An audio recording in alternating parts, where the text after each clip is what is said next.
I sure did. And Steve, this is after you and I talked about this same situation. What is causing our students' teachers to leave? Well, I want to give you a little bit perspective on this. She tells me it's not just one thing, and it's not just COVID either. She says it's a whole slew of things, and it's just been adding up over the years. Now, to give you a little more perspective on her background, she's not just a teacher from our area. She worked as a teacher in Chicago public schools for 7 years. So she's experienced this everywhere, and it is not isolated to us. What do we do when we have a question? Teachers are often drawn to the profession for their love of kids and desire to shape a future generation. In my family, learning was really important. That's one of the many reasons Emily Shultz became a teacher more than 10 years ago. But she says in that time, she has seen increasing class sizes, fewer and fewer resources, and greater needs among students. What wasn't changing, she says, was the biggest problem. It's a systemic issue. It comes from the top, from the administrators and school boards asking teachers to do more with less. Then adding COVID and COVID protocols. This year, Schultz says it became too much, so she quit, leaving her profession altogether. Incredibly difficult. I'm having a hard problem disentangling myself from education. Education officials in both Oregon and Washington acknowledge shortages and teachers leaving. For Schultz, the hardest part is leaving her students. To leave that all behind does not feel good. It feels unfinished. It feels like I've experienced trauma, and I know the way that schools are being run. Students are experiencing trauma at school. They're being traumatized by school at this point, and it's sort of a survivor's guilt. So if you take a quick look online at the number of openings that we're seeing at districts across our area, it's very clear that there is a need. And districts admit that. We looked at PPS today. They have over 100 openings. Vancouver Public Schools, the same, over 100 openings that they are looking to fill immediately. They acknowledge that there is a concern when it comes to staffing, as well as education associations in both states. They also say that they're looking into some of these concerns, like classroom sizes and even those COVID protocols. It could, Deb, and here's why. The state trains every law enforcement officer in Oregon. That means every law enforcement agency is fighting for a limited number of spots in a limited number of police basic training academies. Pulling this off could take near perfect logistics.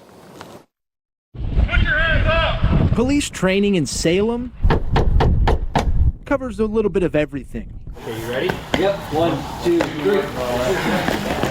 Here, they practice picking up an injured partner. Others are on the gun range. Don't talk to me ever again, all right? Some are doing scenario-based training. Walk backwards from the sound of my voice. In total, 80 officers, deputies, and state troopers are in training right now at the state's Department of Public Safety Standards and Training in Salem. In this little building over here. We went to get a look for ourselves. The trainees are in 2 classes, one that started in August and the other in October.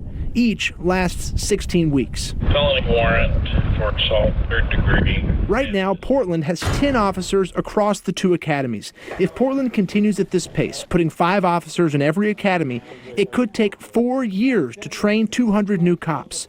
Brian Henson is the deputy director of DPSST. The Oregon legislature funded DPSST with 16 basic police courses over the next biennium. That means the state is planning to hold 16 training classes between July of this year and June of 2023. 2 are going on right now. A third starts next week. Then the state will start 1 each in February, March, Let's problem solve them in the moment. and April. What seems to be going on here today? There are no openings until April's class. Spots are filled on a first-come, first-served basis. If a small agency got theirs in first, then Portland would come in second, and so on, and it would fold together until the class was full. And then the group would move to the next class, and the next class, and the next class. If you have 208 agencies, there's 40 spots. Can at times that get competitive? We are always aware that we have agencies needing to get individuals in. Occasionally we have waiting lists, and when we have waiting lists, then we will respond by trying to add additional classes or moving the schedule of classes within the biennium. I've requested training records for the last decade to see how many training academies the state has put on in that period. 20 classes is the most over the 2-year budget periods in that time frame. The state did that between 2015 and 2017, and again between 2017 and 2019. It's possible the state may need to do that again. We have heard from our agencies that there will be a push for hiring. What we will do is we will watch those hiring efforts to see if they result in actual hires of employees. And once they were hired, then we would work with those agencies to get them scheduled. Henson says the training division can run 4 classes on campus at one time. 1, 2, 3. That would be 160 spots, again, filled on a first-come, first-served basis. Another solution is for Portland to run its own training academy. However, the city needs legislative approval to bypass the state's training program. The recent fall budget plan that council passed reserves $756,000 for Basic Police Academy. Unless and until a different plan is approved, Salem Police! Portland will continue to compete with other agencies to get new officers trained.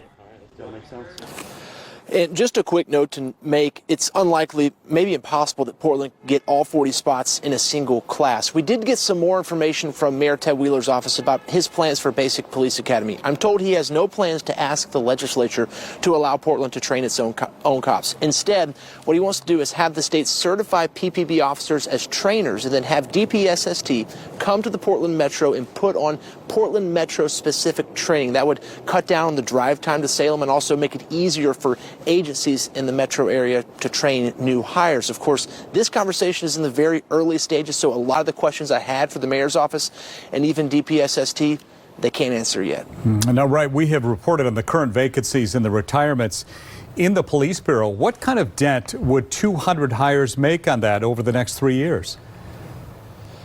Get this, Steve. It's possible it could not make a dent at all. A lot of people hear 200 officers. That's a lot of people. But really, if you look at the number of people expected to retire over the next 3 years, plus the more than 100 vacancies in the bureau right now, 200 would not even cover that number. Of course, that assumes every officer retires when they're eligible. That's one reason Wheeler wants to offer retention bonuses so people stay. Of course, really this entire conversation hinges on Portland actually being able to find and hire 200 capable police officers. That's a tall order, even in the best of circumstances. We'll, of course, stay on top of this process. And we're still seeing a pretty steady stream of traffic, 11 o'clock at night. No doubt some of these folks are headed to a Thanksgiving destination. And on Sunday, a lot of people will be returning, expected to be the busiest travel day out of the weekend. Now, between now and then, we have Black Friday shopping. We have the Apple Cup. The Ducks and Beavers are playing, so you combine food and football and shopping, and you kind of have a triple whammy of travel trouble. Thanksgiving Eve on the interstates, not showing much more space between cars than at the peak rush hour earlier.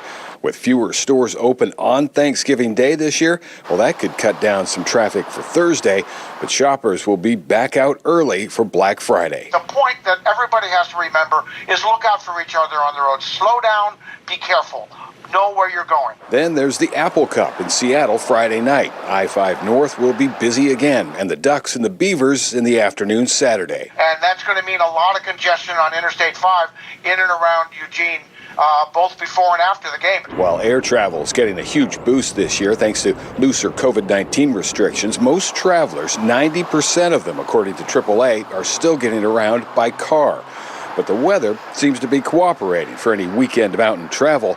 With no heavy snow to block your path, there shouldn't be many other roadblocks either, like construction delays. We've got the projects done that we needed to get done. Any work that remains has been suspended for the Thanksgiving weekend. There's nothing going on Wednesday through Sunday. We'll get back at it on Monday morning, but we want to make sure the roads are as clear as we can make them over the holiday weekend. Both the Oregon Department of Transportation and the Washington Department of Transportation say staffing shortages could lead to delays if the roads get covered with snow or ice or high water. But both ODOT and WashDOT say they're ready to divert the crews they do have to where they're needed the most.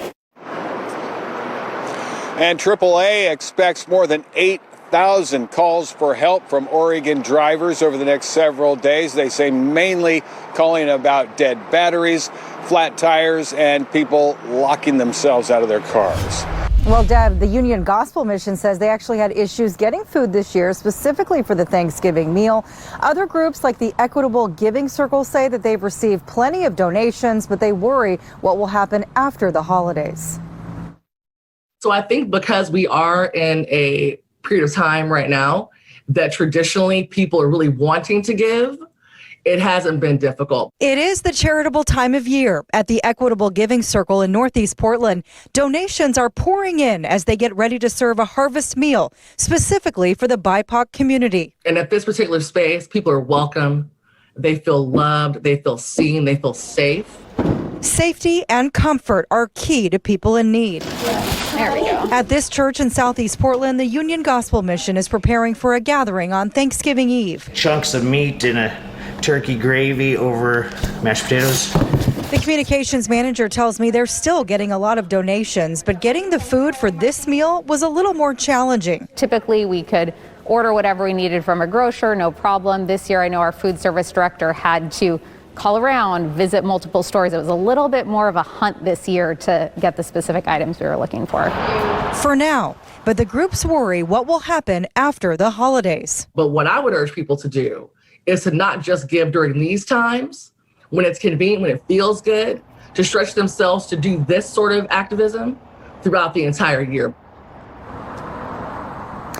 The Equitable Giving Circle will be serving their harvest meal tomorrow from noon until 4. Now, the Union Gospel Mission will also be serving to-go Thanksgiving meals tomorrow. They'll also be deploying their mobile unit, which actually will be serving Thanksgiving meals to about 25 to 30 camps.